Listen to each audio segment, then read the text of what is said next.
I am very excited about today's holiday episode where we are going to be diving in to what to navigate going into this holiday season. Some of you may be even in your car driving to family houses right now. I know back in the day, Wes and I would be on the road for hours driving. And so if that is you, definitely listen to this episode all the way through and then save time for some conversation before you walk into that house. Welcome to the Connection Codes podcast. This is the podcast where we break open our emotions that take us from being disconnected to connected in our relationships and in ourselves. I am your host, Tira Wages, and joining me is clinical sexologist, marriage and family therapist, Dr. Glenn Hill, and his incredible wife, Phyllis Hill. And together they have founded the Connection Codes, which is the guide and science to human connection. And we are so glad you're here. Hello, world. Hi, friends. Wow, what a great topic. And in some ways I'm realizing, as you mentioned, yes, a lot of us will be driving next week. And as you're listening to this, in some ways you may go, oh, I wish I'd have heard this a week or two ago to really be preparing and setting my mind for all this. So yeah, I feel a little guilt that we didn't throw this out there earlier, but the joy that comes with holiday also often is accompanied by a lot of just stressful times, just disconnection and hurt and sadness and loneliness. And we do want to talk about those things because there is just a reality to that. And I know often, like even with social media, we post our best pictures. We post what looks like a wonderful family get together. And I know that I have to kind of stay away from some of that because I judge what I see. Yeah. And I'm like, oh, look at their decorations, or look how nicely they set their table. And it goes on and on. And something else I think a lot of people judge that we don't talk about is, oh, look how happy that family is together. They don't have any problems. Wow. That marriage looks picture perfect.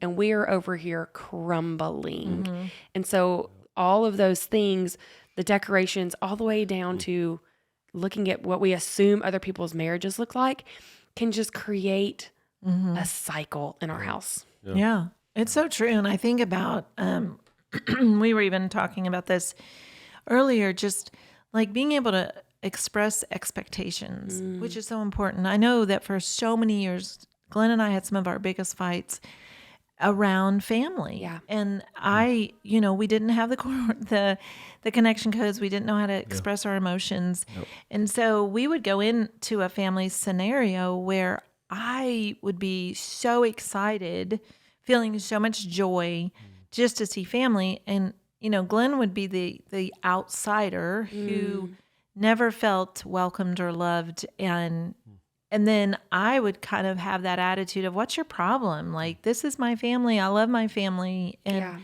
and you're overreacting and they do like you. And, and so we would just be at odds the whole time we were there. And it would cause so much wounding that it would be like days, if not weeks after to recover from being around family. Right. And we know that our story is not unique, that a lot of people face that. Yeah.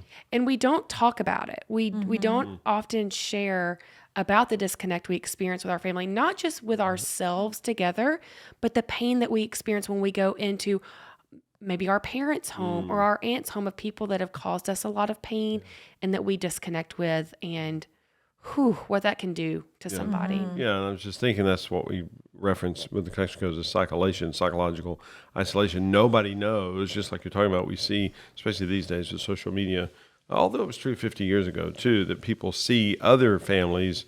And, something Phyllis and I realized many years ago is that 10 couples can be at an event, and each of the 10 couples thinks that the other 9 couples are doing great. Right. And each of the 10 couples drives away from that event going, wow, it'd be great to have a marriage as good as the Thompsons or the Wilsons or the Jacksons or whoever.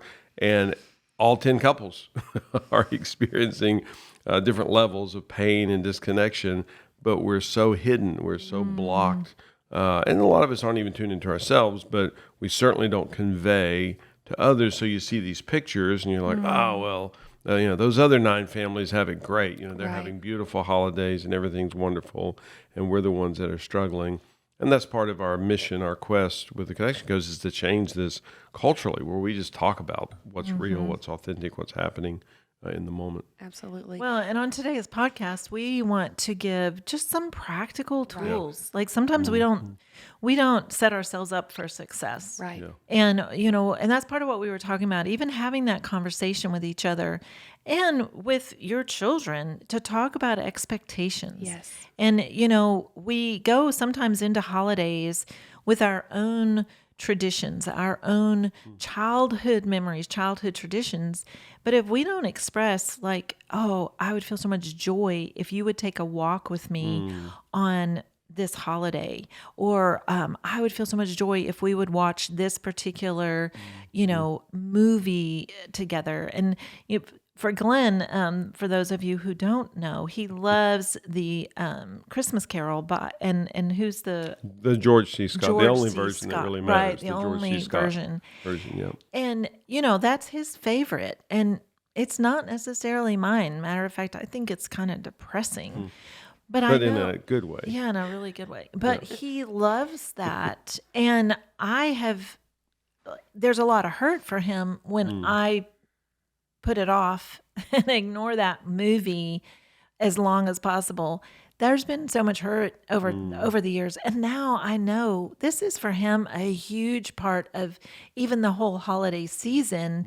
And so I'm like, okay, when can let's get that on the calendar. Let's get that one watched together. And it's just so important to express those types of joys and expectations where it's not the unspoken stuff. Like to me, it's like for Glenn to never express or to put it on me to just know, well, know that's my favorite and you should make that happen and you should schedule it. And it's like, that's not for him he needs to show up for himself and go, hey, can we look at the calendar?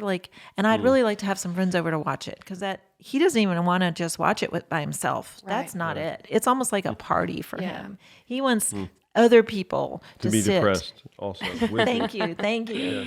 And so it's like, for him, it's a really big deal. And so, but I don't want to take that on for myself to be like, oh, I have to make sure I have to make that happen for him. But it's like us talking about it that makes it so different. And for our listeners to realize, have these conversations early. Have the conversations of what brings you joy during this particular holiday season, and then to be a part of making that happen. Right. I talk about this a lot. Wes and I realized later on, I think as women, even we want our guy to just know what we want. And because I think about what you're saying, even as far as gifts, planning for Christmas, Black Friday is the day after Thanksgiving. So some of you will be buying your gifts, and Christmas morning, we wake up and we're disappointed because they didn't magically know what it is we want. Share. Tell people what those expectations are, because it's not fair to them. You're setting them up for failure. You're setting yourself up for disappointment. And it's it doesn't make it any less special. Last year, I had a note section of just several options. Let's get anything from this notes. And it will still be a surprise to me, and I'll be overjoyed. I won't know what you're going to buy. It was the best Christmas ever. It worked out so beautifully. But even on top of those tangible things, I expect us to connect and go for a walk after Thanksgiving or to watch the specific movie or gift. I also think that going into family events, you talk about your expectations of how you're going to partner with each other mentally and emotionally. Because I think sometimes when we go into those spaces, we disconnect because it feels like, well, this person is with her family or he is with his, and I'm this outlier. And instead of going in of we're a team together. And so a conversation of typically this will come up. Your mom may say something passive to me. And so my expectation of you is to see me in that moment and say, hey, let's go outside for a few minutes and connect. Or if your parent says something hurtful to your partner, to be there, to support them, and to really just say, I always have a lot of fear going into your family situations or my family situations because of this. I think we don't share these things early on because we don't want to fight about it before. Right. I don't Right. want to start this conversation too early because now we're going to fight all week leading into Thanksgiving. But then what happens when we don't have those conversations? That day can become explosive. Yeah. And you disconnect for weeks after. That's so good. I mean, if you're listening to this now, it's almost like going ahead and saying, here are my pain points when I'm with your family. Here's my pain points when I'm with my family. Or if you're going to just friends' houses, I mean, there may be. throw in fear points too to say, I really feel fear about whatever. Your dad treating me with disregard, your dad, me losing identity with your dad, Yeah. or whatever it is. And I know that, I think about our history. Yes, we would fight, even talking about it ahead of a time. I would defend, my dad never does that, or my mom never meant that, or, and it would be, we would disconnect before we ever even got there Right. if we talked about it.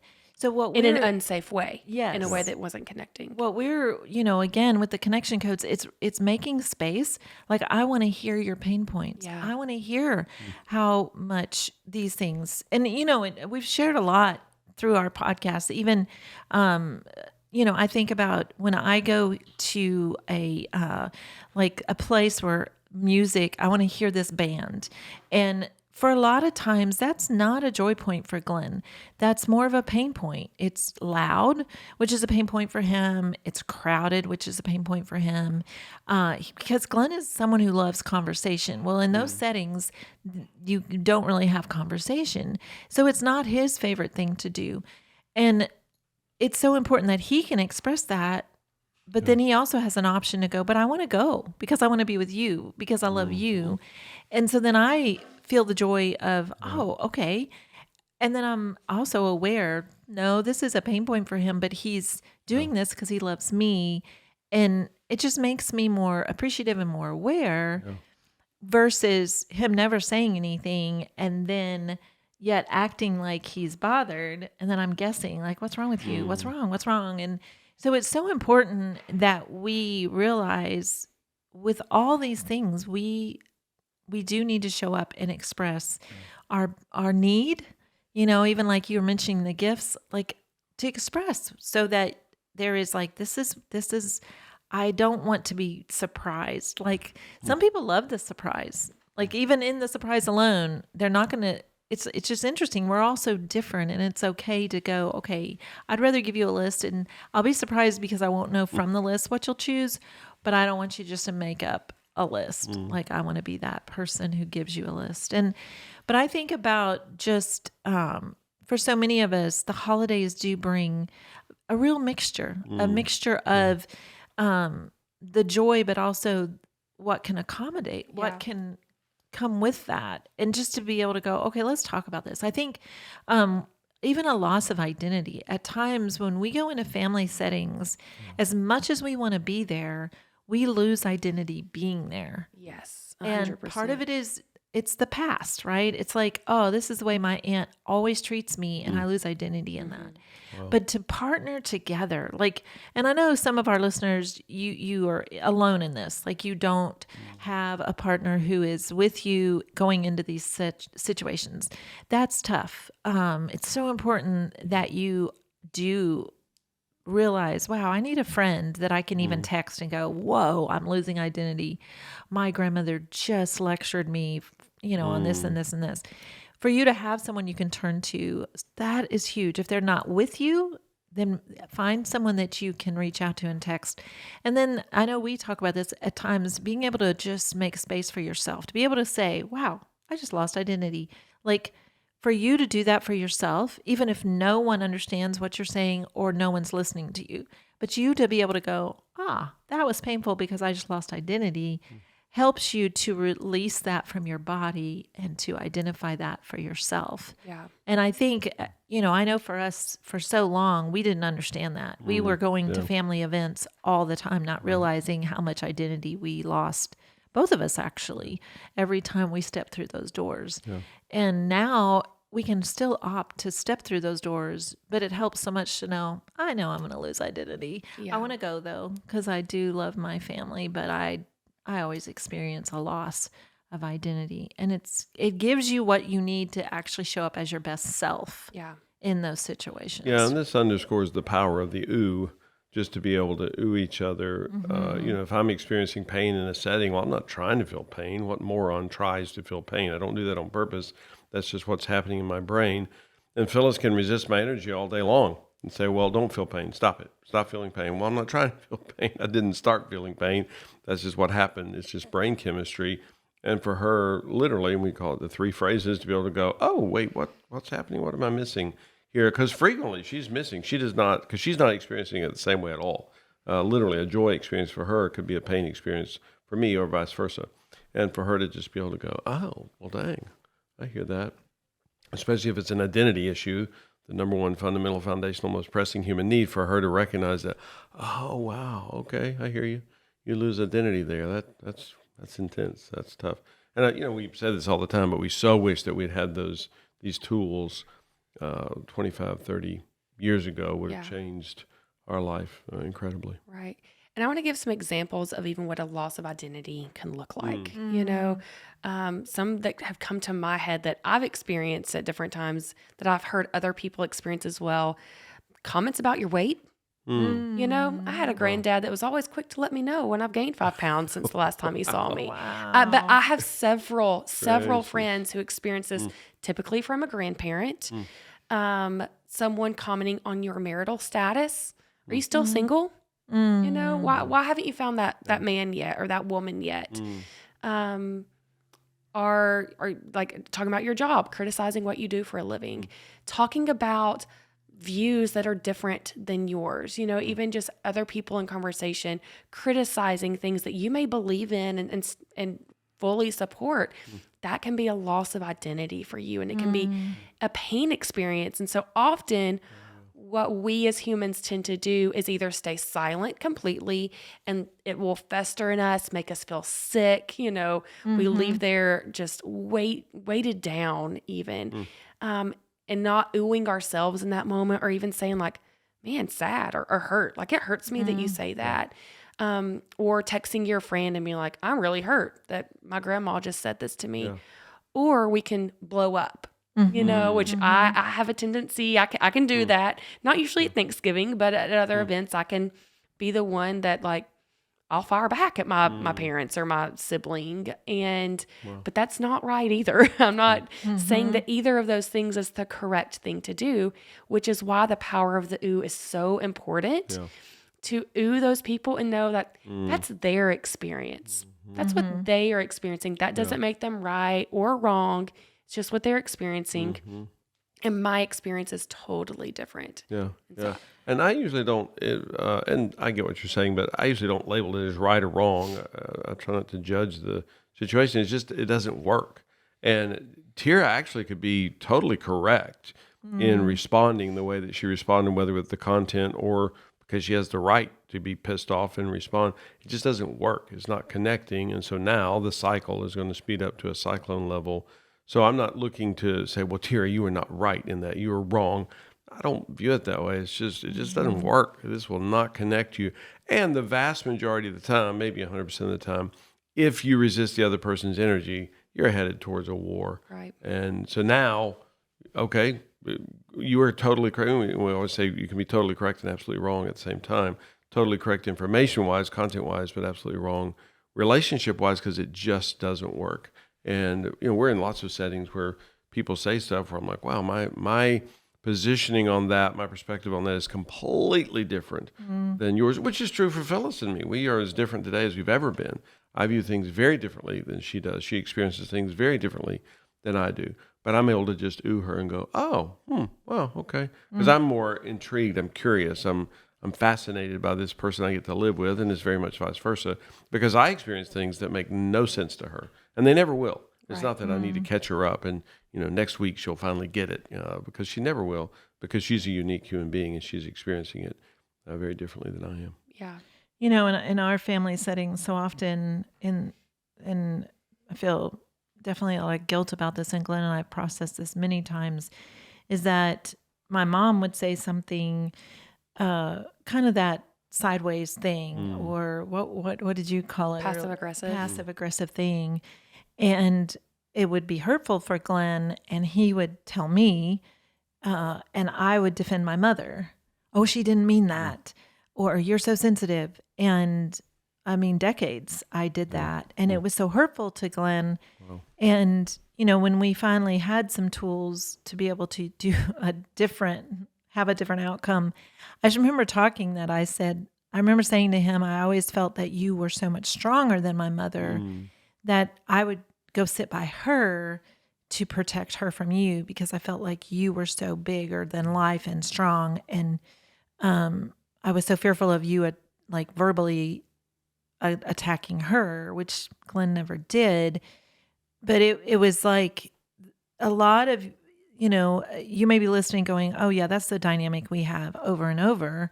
And you got to kind of talk about these things to break these habits and to have a different outcome and to realize, okay, it is so huge that someone changes this cycle that you have in your family. Right. So if you, just like what you mentioned, if you go, you go home and grandpa is going to, he's going to notice whatever, and he's going to make a comment, whether it's about your weight or your hair. Oh, you cut your hair. Oh, it's too short. To be able to go, Grandpa, that really hurts. Will he respond well? Probably not. But you have a right to say what happens for you. And then, I would say if you are married, it's really huge. Like it changed so much for Glenn when I went to my mom and said, Mom, that's really hurtful to Glenn. And she was actually humbled. Like she was shocked and she was regretful that her tongue is so sharp. And it just changed the dynamic between her and him. But I was the first one to actually say it. And sometimes you have to be the first one to say it, to say, wow, that's really hurtful. Yeah, and I have to interject just for the sake of humanity, because that's actually, and it was amazing that you did that, but that's actually dysfunctional and unhealthy as far as the way it should have been, because I should have been the one that spoke up for myself and said, and we called her Oma, Oma, I feel hurt when you say something like that. And I never had that awareness, that voice, the tools, et cetera, et cetera. So again, it was amazing that Phyllis did that, but that's not our goal, because that is so, we call it triangulation. That's so triangulated. So now I'm not going to have an interaction with Oma. I'm going to turn to Phyllis. Now Phyllis had, well, that's impossible. That's exhausting.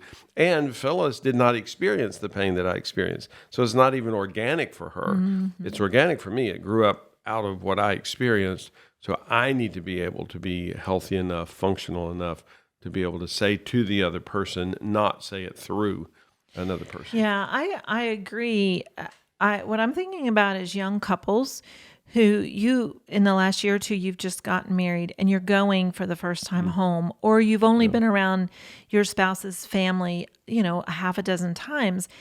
I think it is really important I think it's a beautiful, like, I don't even know if it's a segue or if it's a bridge, but for you to be able to protect your spouse, to be able to go, hey, Mom and Dad, can we talk about this? Like, and because I think that it's super hard for the outsider that's just married into this family to be the one to stand up for themselves. Right. That's just really, really hard. Right. And I think to partner in it and to go, wow, I feel really hurt and just really sad because of this and this. And I've always, so now I'm feeling really lonely. Like I'm all by myself out here. I'm new to the family. And I think that for the other to be able to go, okay, let's talk to them together, I think is such a huge thing. Oh, absolutely. And that doing it together is fantastic.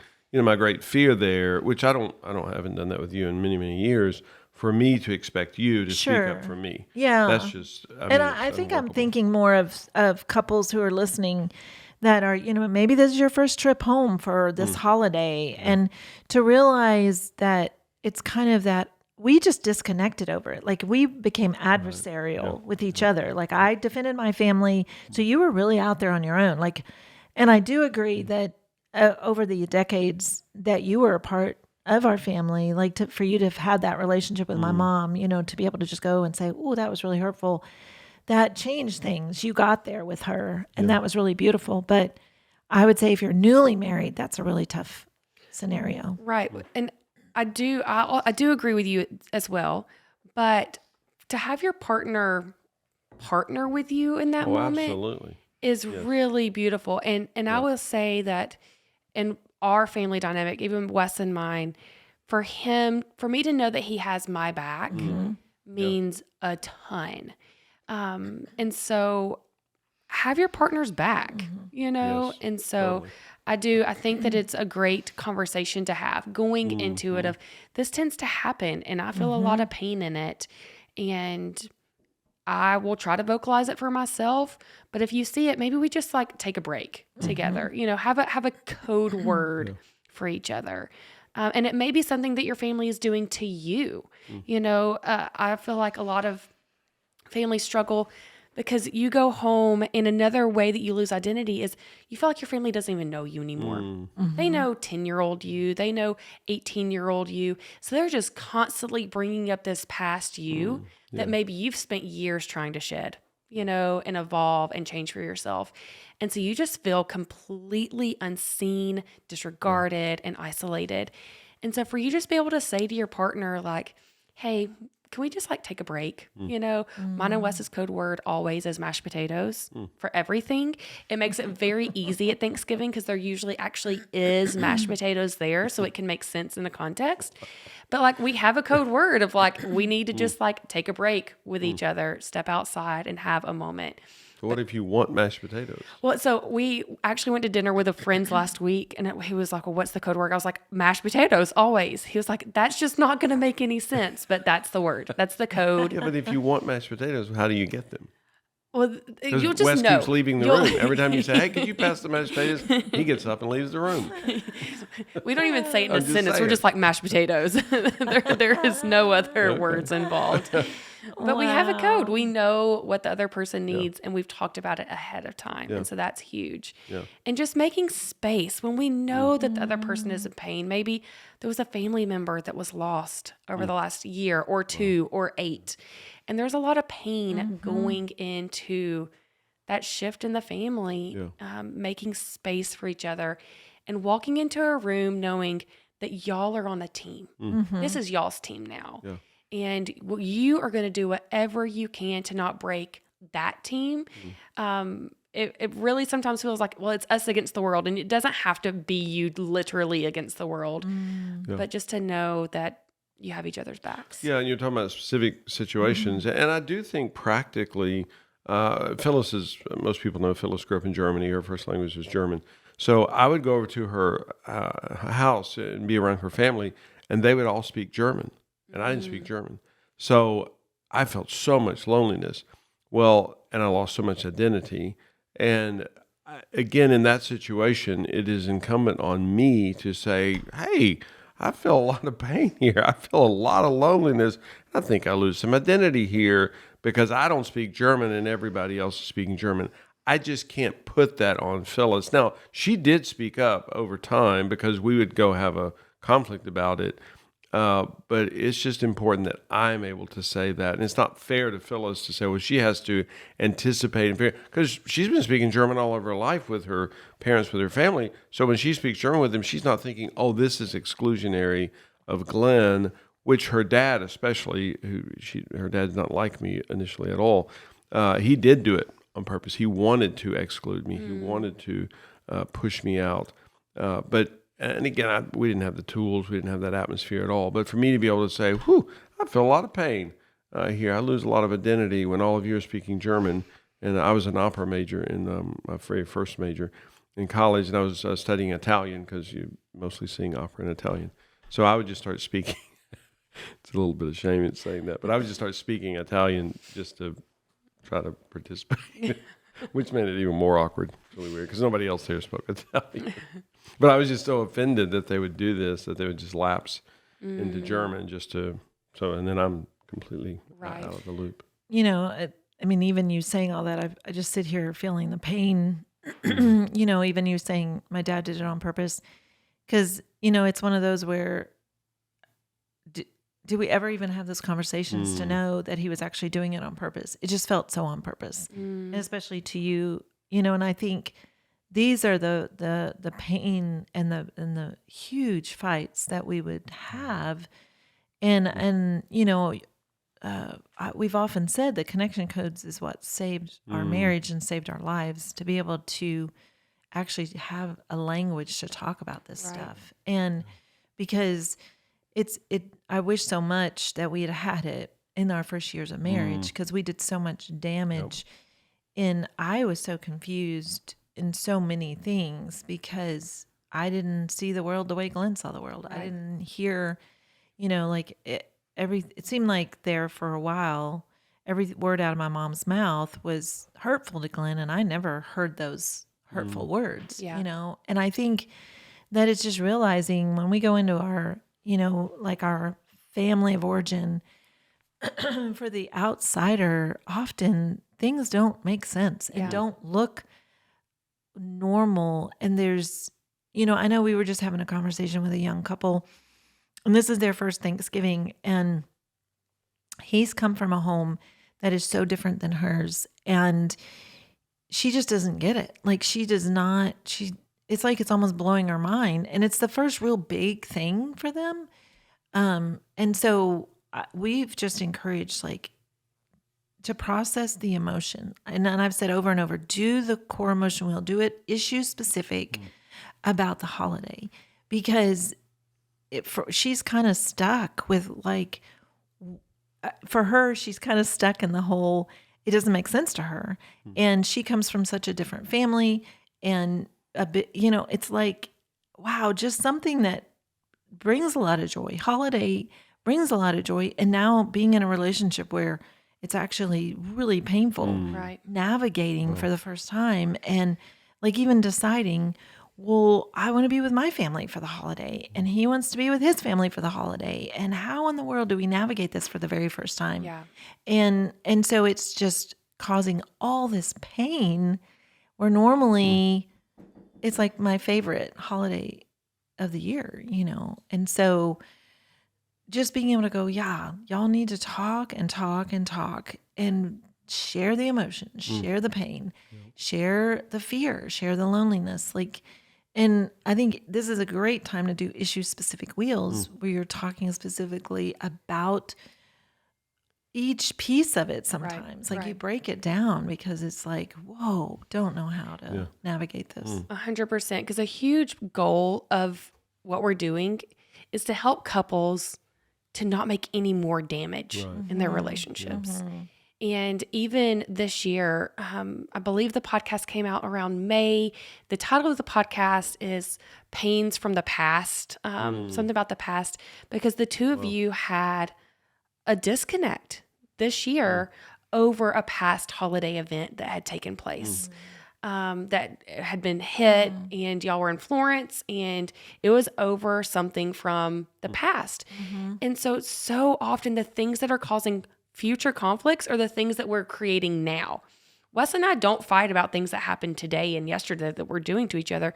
We're fighting over things that happened 2 years ago that are now being triggered and come back up. And so that's why it is so important to have these conversations leading into these specific events, because family is a huge trigger. It's a huge trigger. And I'm also going to add, the absence of family is a huge trigger.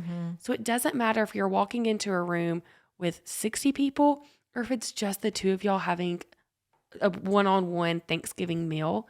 There is going to be a lot of emotion either way. And so to have these conversations and set the expectations.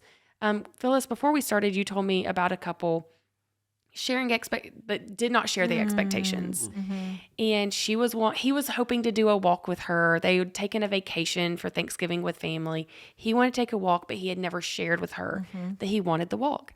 And one of the things that you had said that would be so powerful for them is if before going into that event, if he had said, I would have a lot of joy if we could have time alone on the beach and take a walk with each other.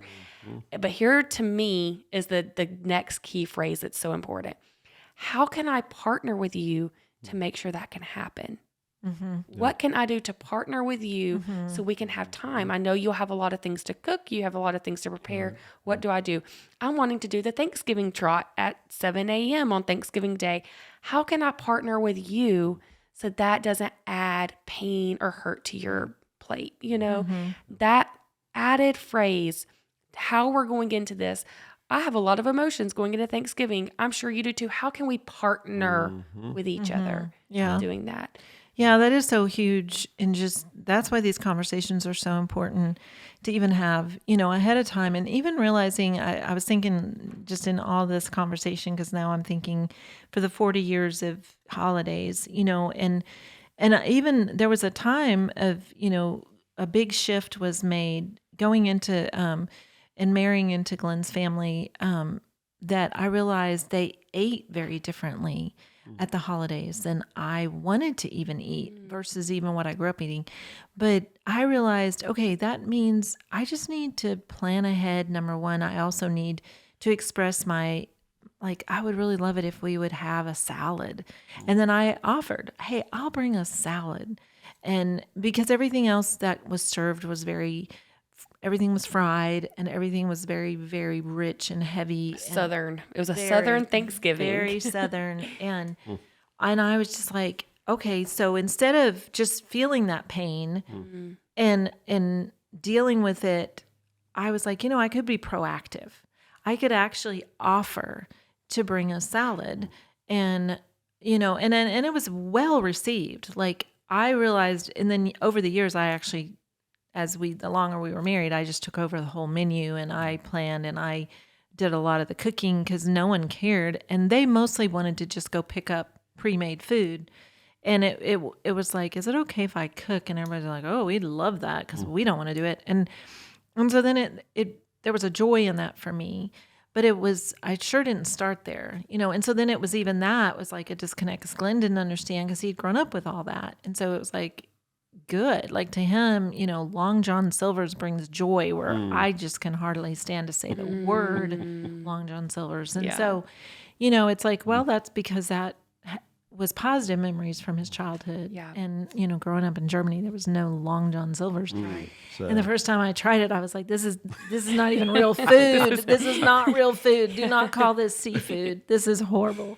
And so, you know, but it's like those little things that can cause such a big fight and such an explosion where it's partnering, you know, because sometimes if your desire is to go take a walk and you spring it on the other, they're looking at you like, oh, that sounds great. But do you realize about 20 people are about to arrive and the house still looks like a mess. The table's not been set and I'm still cooking and you want to go take a walk. So to talk about it ahead of time where you can go, well, could we maybe set the table the night before? And then I'll help you clean up as well. And then we will have time to do the turkey trot, or we will have time to just go for a walk. And I think that is super important. But it is talking about it and even is sharing it as a joy point. And it's all the way we word it that sometimes can make I all was the about to say difference. that so many of the expectations are joy points. I feel joy about doing this. And what's amazing to me, you know, the turkey trot is such a joy point for me. Well, I experience a lot of joy doing it with you, and I always do it with you. But on my own, I would never do that. That doesn't even exist on my radar. But when you convey it to me as a joy point, I'm like, oh, well, shoot, that'll. And I literally enjoy it. I mean, there's a lot of joy in doing it, but it wouldn't naturally be what I would do. But I do have to mention, and there were so many of these for us because we came from such different cultures. But and we met when Phyllis was 15, I was 16. And at some point, I don't know how far into our relationship, but we were like having a picnic or something together. And she brought cheese and crackers, or that's what she told me she was going to bring. And she brought out her version of cheese. Well, I literally had only ever known Velveeta. That is cheese. That's what I grew up with. Yeah. And she brought out cheddar cheese first. And I said, what is this? And she said, it's cheese. And I said, well, what's wrong with it? And then I tasted it, and it was horrible. And then she brought out Swiss cheese, and I'm like, "This is rancid. This has either arsenic in it or something." And holes. And of course, yes, and of course, this girl is going, "Well, no, this is cheese." And then I'm trying to describe to her what Velveeta is, which she had never had. And she's like, I mean, what you're describing doesn't sound like cheese to me. And I grew up with the little slicer cutter Oh, thing. yeah. Which I know exactly what you're talking you about. can't use on cheddar. You know, you just bends it and it'll break the little wire thing. 100%. And I'm like, this is obvious. What you're showing me is obviously not cheese because you can't even cut it with a cheese cutter. Yeah. So, but that's a definition thing. Is a cheese cutter cuts cheese. You can't cut this, whatever this item is. And so that was a huge conflict for us. But both of us were correct. Based on my experience, Velveeta is cheese. I've actually learned better since then. And based on her experience, what she was presenting was cheese. So there's so many of these things that it's not a right or wrong. It's not that, oh, well, Phyllis was right, Glenn's wrong, or vice versa. No, it's just based on our experience. And it was very different. And because of that, we ended up having a big conflict about it. All right, before we go into the wheel, let's do our key takeaways. If you had one key takeaway to share, what would it be? Well, definitely have a conversation where you express your joy points, which is your expectations. My joy point of this holiday is that we get to watch A Christmas Carol together. Make it very specific, and can we partner in that? And especially if you're going in with family, I love just you even having a code word. Maybe I'm spoiling it by using yours, but just to realize there's times when we're going through something that the other one doesn't know anything about. Absolutely. And to be able to kind of step away for a minute and share, especially if there's a real pain point going on or a loss of identity in that. Yeah. And expectations can be a pain experience. They're not necessarily joy. They frequently are. But for me, the big takeaway is just learning to ooh, which leads you into the three phrases. For me to be able to, even like with the turkey trot, for Phyllis to be able to go, oh, so what happens for you there? What am I missing? I'm like, it's just a pain point, just sad. I don't feel joy about the idea of getting up early, running in the rain. There's no joy in that for me. And she leads to the fourth phrase. She goes, oh, so what do you need? And I'm like, nothing. I'm going to do it with you anyway, and I'm going to love it, and we're going to have a blast. But it's not a joy experience in and of itself. It's a joy experience because I did do that with you. But that's all set up because Phyllis is able to not respond with, what? No, it'll be great. We're going to be with friends. She's resisting my energy, and now we're off to the races. Whereas if she's just able to go, oh, so what happens for you there? Help me get that. What am I missing? Yeah. For me, I would say, as the lawnmower drives by, that family can be difficult for everybody. And that I don't want you that are listening to be in cyclation thinking like, oh, I'm the only one that is struggling right now. And so to find your person, whether it's your physical married partner or your best friend, someone that you can co-regulate with through the holidays, especially if you're going into a situation that tends to bring up a lot of pain. So have your partner ready to go.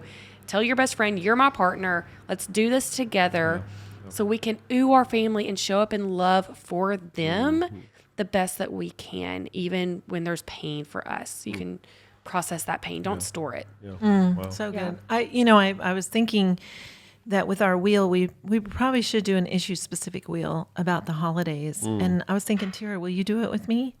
Yeah, is that okay, Glenn? Do you want to do one? Okay. No, that's great. Yeah. Absolutely. Okay.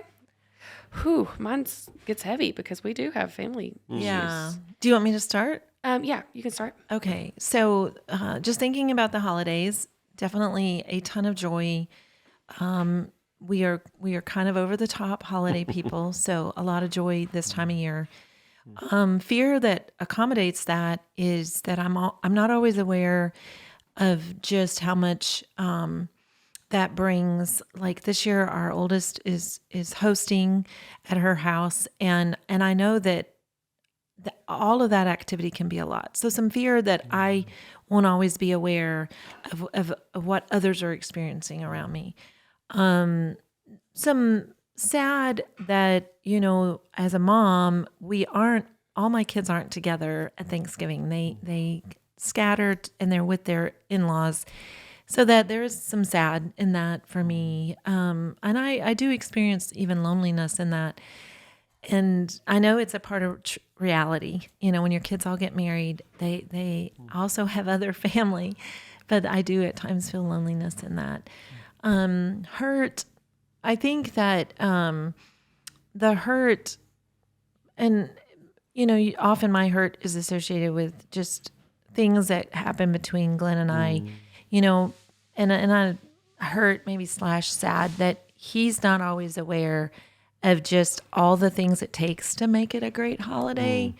And so a lot more falls on me in all the little details. So that's kind of a lonely hurt thing right there.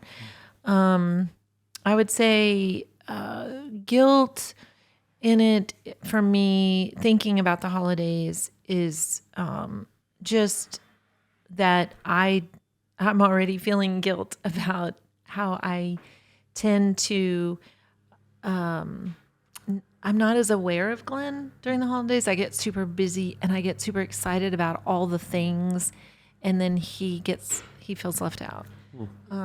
Shame, and how, I would say my shame goes to more just staying on track with all of my health goals, and that they become much more challenging during the holidays for me. And then anger, I think that's the last one, just in how much pain the holidays can be. They sure were for us in our early decades of marriage. And I feel a lot of anger about that we didn't have the tools to know. It's like no one ever talked to us like, hey guys, this can be a tough time. Yeah. It's, you know, and I think, again, we don't talk about it enough. Yeah. For sure. Yeah.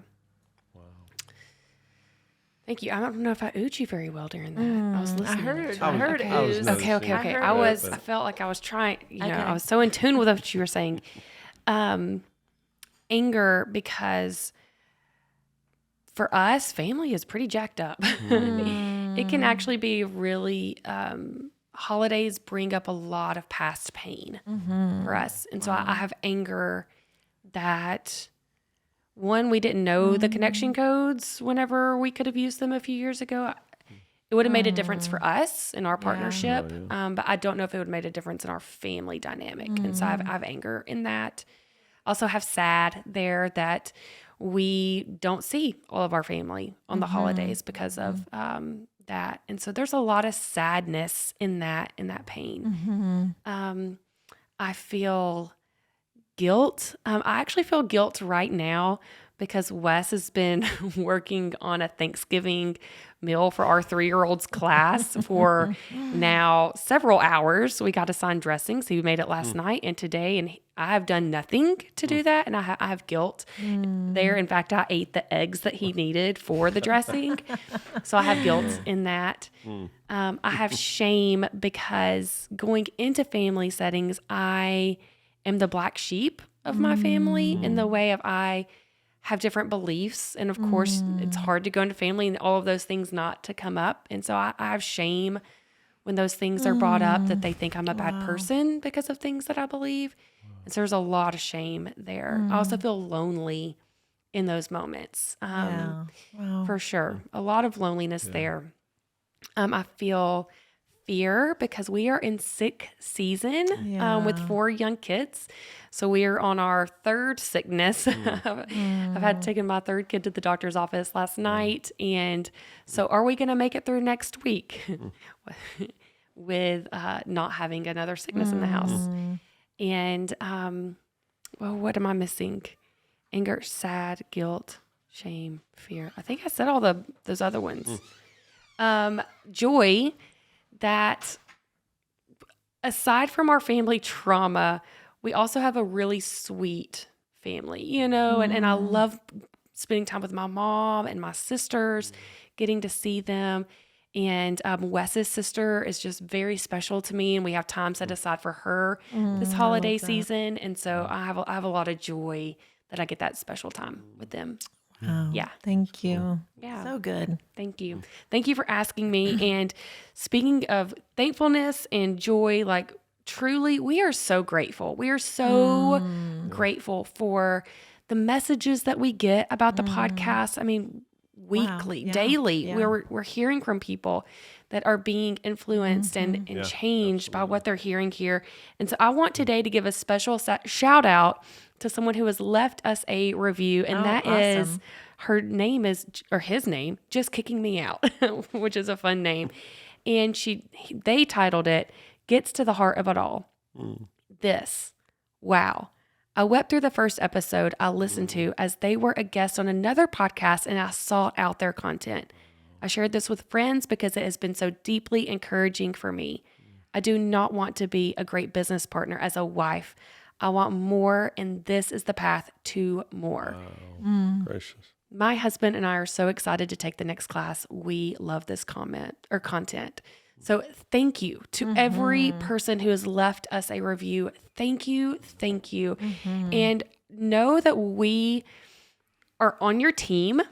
You know, we consider you to be on our team, and we hope that this holiday season you are able to stay partnered with each other and show up for each other in a way that you didn't last Thanksgiving or last Christmas, because now you have better tools to do that.